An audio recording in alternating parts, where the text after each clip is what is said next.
বানরের উপদ্রব থেকে রক্ষা পেল না এক পরিবার, ক্ষতি 10,000 টাকা। ঘটনা রাউতখোলা এলাকায়।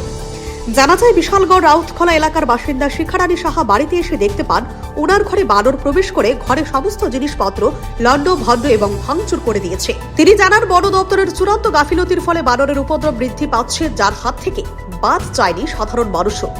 সিপাহীজলা অভয়ারণ্যের সঠিক পরিমাণে খাদ্য না পেয়ে অভয়ারণ্যের বানর, অজগর, সাপ প্রতিনিয়ত ছুটে আসে লোকালয়ে। সিপাহীজলা অভয়ারণ্যের পশুদের খাদ্য নিয়ে আধিকারিকদের বিরুদ্ধে একাধিক অভিযোগ রয়েছে।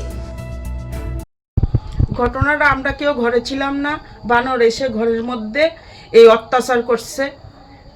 অত্যাচার আমার আর কিচ্ছু নাই, আজকে যে আমি রান্না করুম সেই ব্যবস্থাও নাই।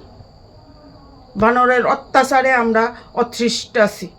কি মনে হয় কি কারণে বানরে এই উপদ্রব চলছে আপনাদের এলাকায়? হয়তো বা সিপাহীজলা যে বানর পশুর পালন বা খাবার দেওয়া হয় ওইখানে এটা হচ্ছে না, যার দরুন বাড়ি ঘরে এসে ওরা অত্যাচার করছে। কি নাম এই জায়গাটার? রাউতখোলা। কি নাম আপনার? আমার নাম শিখারানী সাহা। কতদিন ধরে এরকম অত্যাচার চালাইতেছে? কতদিন এটার কোনো হিসাব নাই, কত বৎসর কইলেও কোনো হিসাব নাই, কিন্তু এখন বেশি অত্যাচার। আমার গত মাস এইভাবে অত্যাচার করে গেছে, আমি কিচ্ছু করছি না, কিন্তু আজকে আর ধৈর্য হইতাছে না।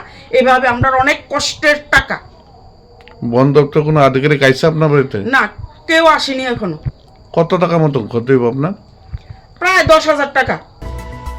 Bureau report, CNE TV.